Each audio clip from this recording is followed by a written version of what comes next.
Olá, mais uma vez estamos aqui na Fraternidade Francisco de Assis, Casa de Bezerra de Menezes. É com grande alegria e muito entusiasmo. Estou aqui mais uma vez. Para quem não me conhece, eu sou a Alessandra e somos buscadores espirituais. Estamos aqui na busca de tentar nos entender melhor, de tentar entender o planeta melhor, de tentar entender toda essa organização que existe no cosmos, né, previamente planejada por Deus. Então, convido todos vocês agora nesse momento a fecharmos nossos olhos e canalizar, trazer essa sintonia fina com o nosso Criador, Deus, que possamos manifestar a Sua presença nesse momento, que os amigos espirituais estejam conosco, nos orientando, intuindo aquilo que precisamos ouvir na data de hoje. Que todas as pessoas que passarem por esse estudo possam ser tocadas pelos seus desígnios, meu Deus. Que os mentores da nossa casa se façam presentes, que estejamos todos envolvidos na egrégora de Francisco de Assis. Graças a Deus. Muito bom estar aqui de novo. E hoje vamos falar de um tema que é a respeito desse grande homem que esteve aqui no planeta Terra, esse grande ser que é o Mahatma Gandhi. Vamos nos basear nesse livro, que é O Apóstolo da Não Violência, é uma biografia do Gandhi, uma biografia muito mais baseada nos seus ensinamentos do que na sua vida em si, né? Escrita por Huberto Holden, que é um filósofo e educador. Bem, vamos começar a falar sobre o título do livro, O Apóstolo da Não Violência. Quando, né, o nosso biógrafo aqui, Huberto, ele utiliza esse termo, o apóstolo, para se referir a Gandhi, ele já está nos informando a qual tipo de mergulho que ele quer nos convidar, né? Porque quando pensamos em apóstolos, pensamos imediatamente no nosso mestre Jesus. E Gandhi era de uma outra visão, né? Ele era um hindu na Índia. Interessante essa visão que o Humberto traz, o apóstolo da não violência. Será que ele é mais um dos apóstolos de Jesus quando esteve na Terra? É uma pergunta que eu deixo para vocês responderem no decorrer do nosso estudo. Será que ele foi mais um desses seguidores de Jesus? Vamos ver então, né? A grande diferença do Gandhi em relação às outras pessoas não foi ter sido um grande místico, nem um grande político, mas em ter equilibrado esses dois mundos que quase sempre são desequilibrados. Então, muitas das vezes, quando as pessoas entram, né, na seara da política ou na seara da mística, da religiosidade, tendem algumas vezes ao desequilíbrio. E ele buscou esse equilíbrio de canalizar do alto as informações vindas, né, da espiritualidade com a execução na terra, na melhoria da vida para milhares de pessoas. Então, nesse sentido, aí está a grandeza do Gandhi, no equilíbrio entre o que vem do espírito e o que é necessário ser feito no plano terrestre, né?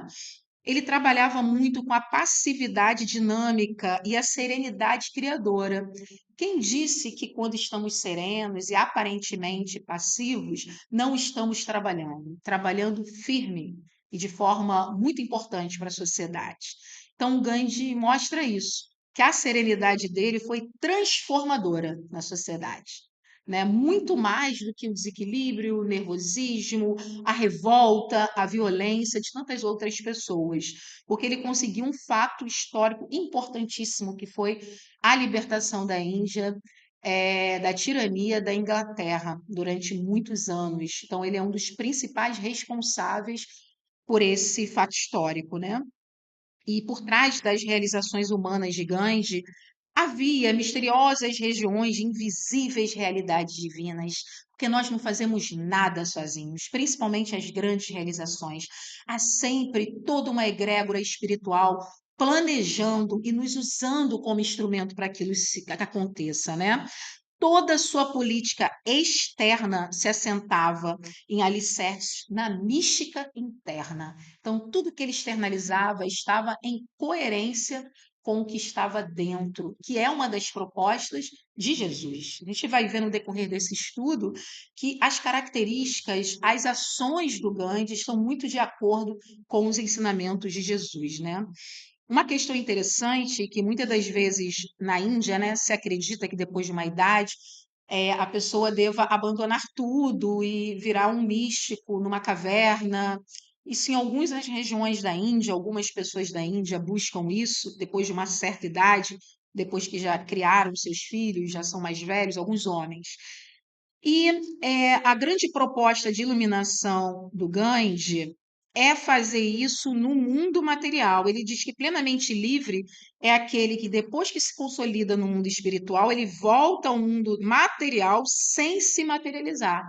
Seu reino não é aqui, mas ele trabalha aqui. Os passos do Cristo, né? O mesmo que Jesus fez, né? Ele dizia: Meu reino não é deste mundo, mas onde ele executou sua obra, sua grande obra aqui na Terra, né? Foi nesse planeta. Gandhi dizia, quando convidavam, né, para ir para uma caverna, viver de forma isolada na Índia, ele dizia: Eu trago essa caverna dentro de mim. Esse mundo íntimo em que ele mergulhava e fazia suas consultas antes de colocar em prática. E sobre isso nós vamos falar muito nesse estudo de hoje, né? Vamos trazer o Gandhi para a nossa vida. Em que momentos da nossa vida nós paramos para fazer essa consulta? A Deus, à espiritualidade, aos nossos mentores, à nossa alma, à nossa intuição, qual é o melhor caminho? E o Gandhi ele pautou toda a sua vida e tudo que ele fez nesse tipo de comunicação com o mundo espiritual.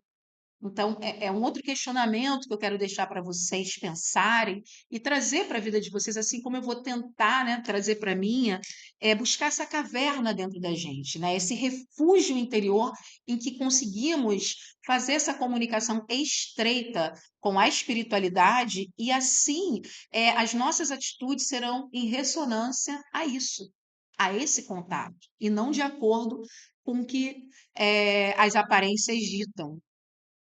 Então, o Gandhi, ele pregava que a maior liberdade supõe a mais completa tirania. Quem não se sente plenamente livre não deve tentar servir os outros. Por quê? Porque ele vai assumir áreas de dominador.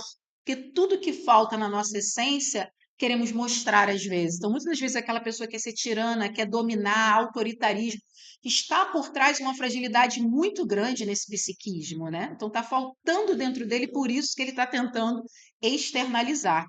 Enquanto a gente sabe que o verdadeiro líder, ele não precisa oprimir, ele não precisa agir de forma tirânica, né? Mas ele pode, através do seu exemplo, trazer uma multidão, né? Então, o exemplo, ele arrasta realmente, e não o autoritarismo.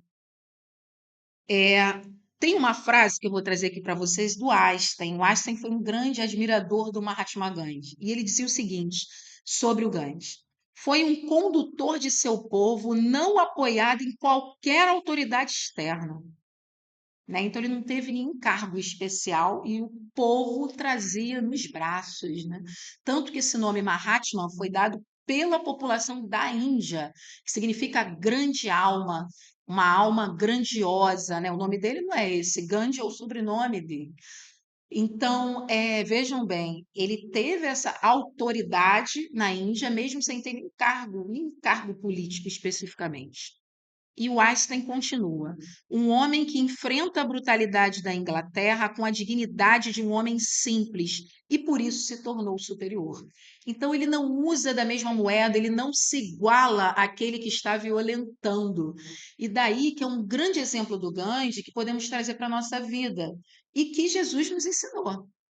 O que Jesus falou? Quando receberes, né, um tapa, o que que você tem que fazer? Dar outra face.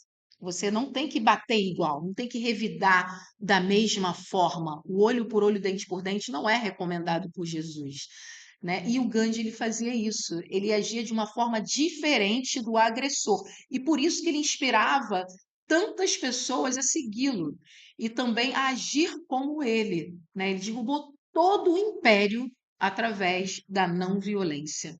E essa é uma frase do Einstein sobre ele, né? Tem duas palavras-chave para a gente entender, né, a filosofia do Gandhi, tudo que ele criou, que ele chamava de duas armas secretas. Perguntavam quais são suas armas para lutar contra todas as injustiças do mundo. E ele falava lá no idioma dele, ahimsa e satyagraha. Ahimsa quer dizer a não violência. E a satyagraha quer dizer a verdade, o amor à verdade. E se a gente parar para pensar, esses ensinos dele, essas armas que ele diz utilizar em todo o seu processo aqui na Terra, eles estão em perfeita harmonia com os ensinamentos de Jesus. Em perfeita harmonia. Então, essa separação que nós fazemos entre Ocidente e Oriente, entre as religiões, são coisas humanas, que a verdade é uma só, o amor é um só, e Deus é um só para todas as criaturas da face da terra. Jesus falava, bem-aventurado os mansos. Jesus recomendava a mansidão. Então, é uma rinça que o Gandhi prega. E Satyagraha, que é a verdade, Jesus falou também: conheceis a verdade e ela vos libertará. Que verdade é essa? É a verdade metafísica. É a verdade que a Terra, só o mundo material, não pode te dar. É o que transcende, é o que você sente. E que às vezes nem a lógica e nem a razão, nem o nosso plano mental vai dar conta. Né? Essa verdade, muitas vezes, ela é sentida no plano da intuição. Ele dizia também: eu não posso evitar que o outro seja ofensor, mas eu posso fazer com que eu não me sinta ofendido. Né? Então, geralmente nós estamos no movimento contrário, nós queremos corrigir o outro, as injustiças que o outro comete, as injustiças do mundo. Isso não pode ser corrigido, porque a única pessoa que pode mudar o outro é ele mesmo. Agora, a gente pode mudar a gente mesmo, como o Gandhi falou. O outro vai continuar me ofendendo, mas eu posso mudar a minha forma de receber essa ofensa. Ensinamento do Gandhi. Um outro ensinamento dele muito lindo é que quem não aprendeu a ser solitário em Deus não pode ser solidário com os homens. Então a gente tem que tomar muito cuidado. Às vezes a gente quer ajudar todo mundo, fazer tudo por todo mundo, mas como estamos interiormente? Como está esse equilíbrio emocional? Como está essa conexão com Deus? Porque essa caridade de fora, ela tem que projetar o que está dentro. Então, eu tenho que buscar esse contato com a espiritualidade, eu tenho que fazer as minhas orações, eu tenho que buscar o meu equilíbrio e cuidar de mim para que eu possa amar o meu próximo, né? Jesus falou: amar ao próximo como a si mesmo. Se você não se ama, você não pode amar ninguém. Então, às vezes, essa ânsia, né, em estar ajudando todo mundo e resolvendo o problema de todo mundo, pode esconder por trás disso, por isso que ele fala que é um perigo, esse desamor, né? Essa falta de equilíbrio interior, essa falta de reconhecer-se enquanto criatura divina. Porque quando nós nos reconhecemos enquanto criaturas divinas, nós nos amamos profundamente. Né? Nós nos amamos profundamente porque somos feitos por Ele para dar certo, para brilhar, para ter sucesso. E o Mahatma Gandhi, ele trazia isso quando dizia a ser solitário em Deus. Estamos só, né? Impressionante como a nossa jornada na Terra, nascemos sozinhos e partimos sozinhos na Terra. Então, ninguém pode evoluir por você. Ninguém pode fazer a sua caminhada por você. Somos solitários com Deus. Claro, temos os nossos benfeitores espirituais, nossos anjos da guarda, nossos amigos na terra, né, que tanto nos ajudam e não nos deixam fugir, estão conosco na seara espiritual, mas a escolha final é sempre nossa. Então, essa solidão com Deus é o que vai nos fortificar para sermos solidários verdadeiramente com os homens, sem exigir nada em troca, sem nenhuma recompensa, e sim é o dar pelo dar, porque eu me sinto tão bem comigo mesmo, eu me amo e quero expandir isso para o meu próximo. Essa é a verdadeira caridade que Jesus ensinou. É o amor sem limites que parte de você para o outro. Outra coisa também que ele falou que eu achei magnífica, é que não está em nossas mãos cumprir ou não os planos de Deus. Os planos de Deus sempre serão cumpridos, mas a nossa escolha se refere ao modo como isso vai ser cumprido. Então, os planos de Deus têm várias formas de ser cumprido. E eles serão cumpridos, independentemente da nossa vontade. Mas, dependendo da nossa ação na Terra, nós podemos colaborar com esses modos, a forma como isso vai ser executado. Ou seja, a Índia seria independente da Inglaterra de qualquer forma, mas houve a participação do Gandhi, com certeza, isso vai ter alguma repercussão para ele. Já teve, provavelmente, né? Porque ele está no plano espiritual, né? Bem, agora eu estou levantando para vocês todas essas características do Gandhi que nos leva a pensar nele como um homem cristão. Só que ele não se colocava como um homem cristão, ele era um homem que nasceu na cultura hindu, né, na Índia, e seguia aquela visão, era leitor do Bhagavad Gita. E aí a pergunta que eu quero trazer para vocês, por que será que ele não aceitou ser convertido ao cristianismo, se ele estava tão em sintonia, né, com os ensinamentos de Jesus? E aí, algumas referências para nós pensarmos. Um missionário chamado Stanley Jones conviveu com Gandhi durante muitos anos, inclusive na própria moradia dele no ashram, que é o nome que se dá na Índia para os retiros espirituais, né? As sociedades alternativas que algumas pessoas mais evoluídas organizam dentro da Índia. Então, esse Stanley Jones, ele foi até o Gandhi na tentativa de convertê-lo ao cristianismo, por perceber nele todo esse potencial, né? Então ele diz assim: eu aproximei-me de Gandhi para convertê-lo ao meu cristianismo, mas verifiquei que ele era mais crístico que eu. Eu tinha estudado a teologia cristã, ele tinha vivido a cristicidade. Então, olha como nós cristãos temos que aprender com pessoas de todas as religiões. Por que ainda estamos brigando com as outras religiões? Nós temos muito que aprender com todas as pessoas, né? Já dizia Paulo Freire: não há saber menos nem saber mais, todos são saberes. E precisamos estar abertos como aprendizes. Quando nos colocamos como senhores da verdade, não aprendemos nada. Precisamos nos colocar como aprendizes na vida. Né? Então, achei essa informação muito importante, porque para Gandhi, né, o verdadeiro cristianismo não era fazer parte de uma igreja, de uma sociedade dogmática, de uma religião, mas uma vida ética, inspirada na experiência mística, que provavelmente nem esse missionário, nem outras pessoas tiveram. Então, ele teve essa experiência mística, né? Ele teve esse contato com entidades elevadas que inspiraram Mahatma Gandhi. E a partir disso, ele executava. É isso, gente, é ouvir as inspirações do mundo espiritual, as inspirações do bem, do amor, da caridade, que vão nos equilibrar, que vão nos fazer felizes e colocar em prática. E não resistir, né? E sim se deixar levar por essa experiência mística, segundo o que a gente está vendo aqui. Como foi a vida do Gandhi, né? Estou falando aqui para vocês de alguns ensinamentos dele, mas assim, a vida dele é fácil de achar na internet, vocês conseguem localizar com facilidade, mas vou levantar alguns aspectos importantes para a gente pensar sobre exemplos a seguir, né? A respeito do Gandhi, né? Foi criado na Índia aos 13 anos, já se casou, porque na Índia é muito cedo, né? As pessoas se casam com uma pessoa que ele nem conhecia, também de 13 anos, e aos 18 anos ele foi estudar direito em Londres, então ele era um advogado, né? Então ele teve contato com toda a cultura europeia, a cultura cristã, ele teve contato com tudo isso antes de retornar. Em 1893 ele volta não para a Índia, mas para o sul da África para fins profissionais e acaba ficando lá. Acaba oferecendo seus préstimos a feridos numa guerra que teve em 1899, e a partir daí funda uma revista chamada Indian Opinion, em que ele reivindicava direitos e defendia, né, pessoas que estavam sendo oprimidas nessa região.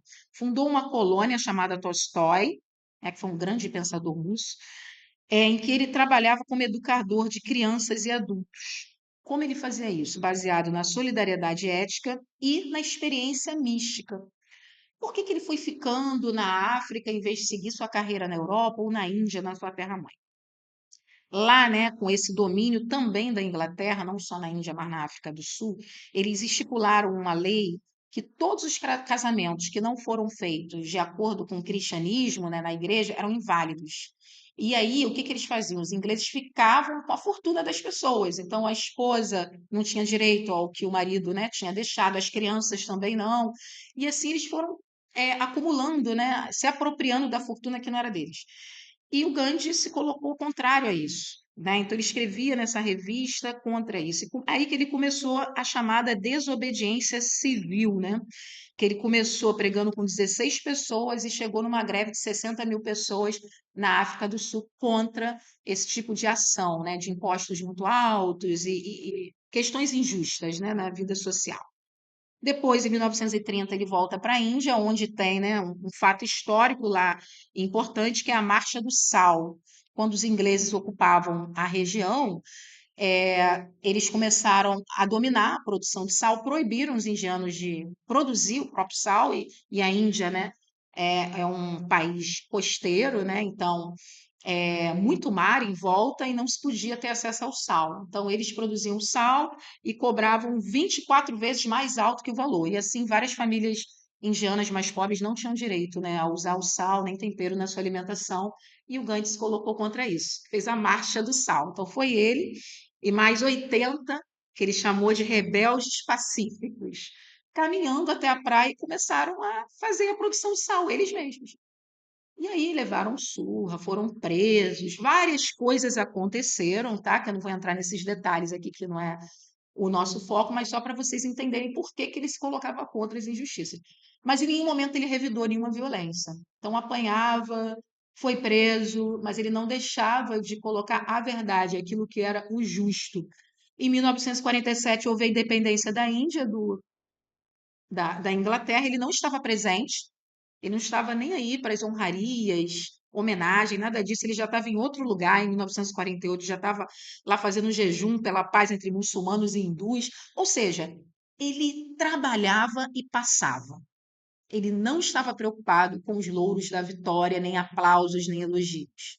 Ele só queria executar um trabalho em prol do bem, em prol da sociedade.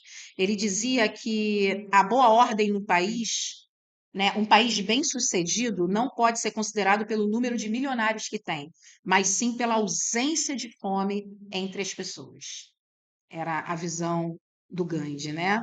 Ele dizia também que uma vida sem religião é como um barco sem leme, mas a gente precisa entender o que é religião para ele, né? A religião é interior, é pessoal, é a nossa relação com Deus. Então, ele acredita que uma vida em que não há esse contato com Deus, ela é um barco sem leme. Então, precisamos dessa conexão divina, seja ela da forma que for e da forma como a pessoa escolher que seja, mas que haja essa conexão com essa fonte sagrada que é a espiritualidade. Um outro episódio da vida dele para a gente pensar, ele mais velho, já vivendo no seu ashram, para quem não sabe, ele não usava roupas nem produtos ingleses, né? Essa era a forma dele também eh, de protestar de uma forma não violenta. Ele não consumia os produtos daqueles que ele considerava que eram injustos, né? Então ele produzia a própria roupa, o próprio alimento, vivia nessa sociedade, nesse ashram dessa forma. Todo dia ele levantava-se às 3 horas da manhã e às 4 horas recebia uma roda de amigos. Todos se sentavam no chão, apagavam as luzes e entravam em profunda meditação. De 4 às 5 da manhã, de 4 às 5h30, às vezes até às 6 da manhã. E aí fica a reflexão para a gente, né? O nosso esforço é necessário. A gente não vai alcançar essa receptividade, essa ajuda que a gente quer e precisa para realizar grandes ações sem essa receptividade. E daí, gente, uma orientação da nossa casa, a gente sempre faz essa orientação em todos os estudos, que são os exercícios de concentração, uma preparação para entrar no estado meditativo. Separe um momento do seu dia e entre em conexão com a espiritualidade, de preferência ao acordar, como fazia Mahatma Gandhi, acordava às 4 da manhã. Ele caminhava a Índia toda, muitas das vezes descalço. Então, não é dizer que ele não trabalhava, trabalhava e duro, produzia a própria roupa, o próprio alimento, e tinha ainda, ele era muito magro, não sei se vocês já viram a imagem, né? E ele acordava às 4 da manhã e ainda recebia pessoas no seu quarto, no seu aposento, para meditar em sintonia. Então, olha que maravilha de ensinamento que esse ser nos deixa, né? Um outro aspecto interessante é a sua aparência, a sua figura externa, né? Parecia um faquir, seminu, careca, desdentado, exótico, mas os europeus não ousavam rir dele com desprezo, porque ele era um terrível exame de consciência para todos os cristãos, né? Então, quando um cristão europeu, inglês, estava matando um soldado indiano com a sua arma, através da violência, que foi dessa forma que o Império Inglês se colocou na Inglaterra, eles não respondiam. Então, como você consegue não respeitar um ser como esse? Como lutar com pessoas que não revidam? Então, essa era a proposta do Gandhi, da não violência, não revidar e dar o seu exemplo moral que arrasta. Então, a aparência física não é mais o importante. O que vai fazer as pessoas te respeitarem é a sua postura ética, é a sua autoridade moral, é a sua conduta. E esse é um outro exemplo que ele deixa para todos nós cristãos. E como diz aqui no livro, é um terrível exame de consciência, né? Imagina, né, um cristão usando uma arma, matando um inocente que não é cristão. E quem não é cristão, ali naquele momento, teve uma atitude muito superior a quem se dizia cristão. Então, esse é o terrível exame de consciência que uma pessoa simples, sem terno, sem todas as pompas da época, veio nos trazer, né? Certa ocasião, dois homens foram até o ashram de Gandhi e pediram que os iniciassem no mundo espiritual. Eles queriam ser seguidores de Gandhi e pediram isso, para promover uma iniciação neles, que eles pudessem entrar naquela verdade espiritual. E o Gandhi, primeira coisa, mandou eles varrerem todo o pátio do ashram, que era gigante, recolher todas as folhas secas. Depois, cortar legumes, cortar batatas, cortar lenhas para fazer fogo, né? É uma espécie de vida bem rural que eles viviam. E, por último, lavar todas as latrinas e fossas das casas que estavam ao redor do ashram, da região, do vilarejo. Na Índia é muito comum que os banheiros sejam fora das casas, nos lugares mais pobres. Infelizmente, né, essa ainda é uma situação de falta de saneamento básico até hoje. Mas naquela época, muito pior. Então, ele deu criolina na mão desses dois adeptos, seguidores, e mandou limpar as latrinas e fossas. E eles fizeram tudo. E depois perguntaram, né?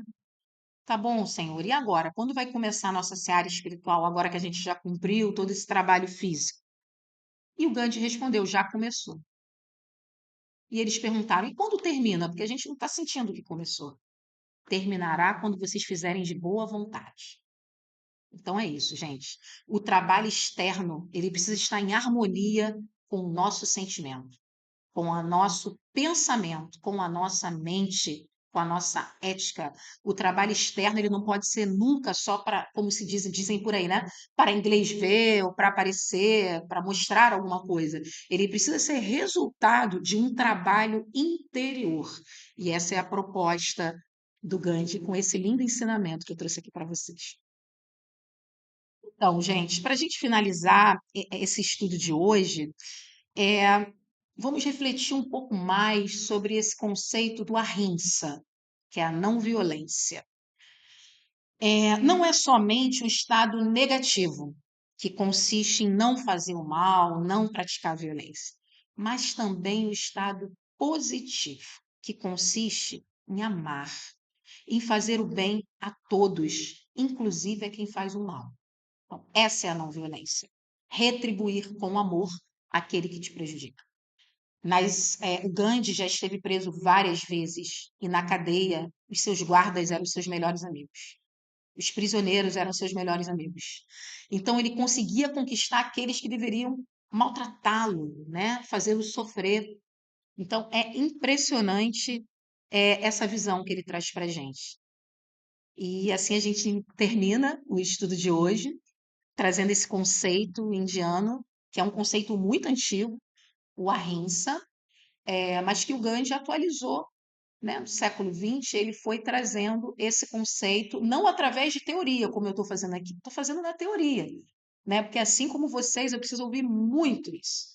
A gente sempre coloca aqui na casa, né? Que quem fala é quem mais precisa ouvir e mais precisa aprender. Mas, assim, ele trouxe na prática, ele executou, ele não violentou aqueles que estavam prejudicando, ele, a sua família, a sua nação, ele simplesmente agiu com bondade, com amor. Não deixava de pontuar o que estava sendo injusto e denunciar. Ficou bem claro na vida dele que ele não se escondia, né? Ele denunciava, e por isso ele foi preso várias vezes, mas em nenhum momento ele revidou com violência.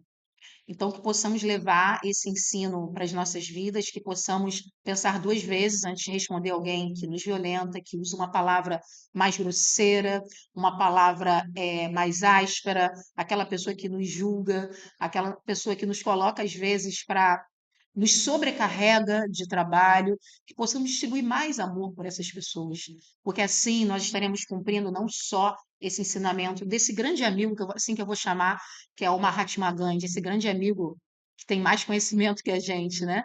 Mas também vai colocar em prática o que o nosso mestre Jesus nos ensinou, de amar os seus inimigos, né? Receber bem aquele que vos odeia e vos persegue. É esse o ensinamento do estudo de hoje e eu espero que ele possa nos ajudar e que possamos colocar isso em ações na nossa vida, a cada dia, a cada momento de dificuldade e desafio que a vida nos convidar.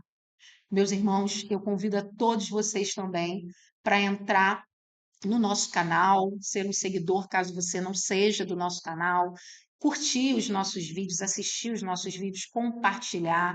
Vamos compartilhar o bem, vamos fazer uma onda amorosa, né? Vamos parar com as dissensões, as separações religiosas, vamos nos unir mais em prol de um mundo melhor. É isso que necessitamos, né? A Terra precisa do trabalho de cada um de nós, em conexão íntima com a espiritualidade e, como o Gandhi ensinou, na execução do bem. Namastê.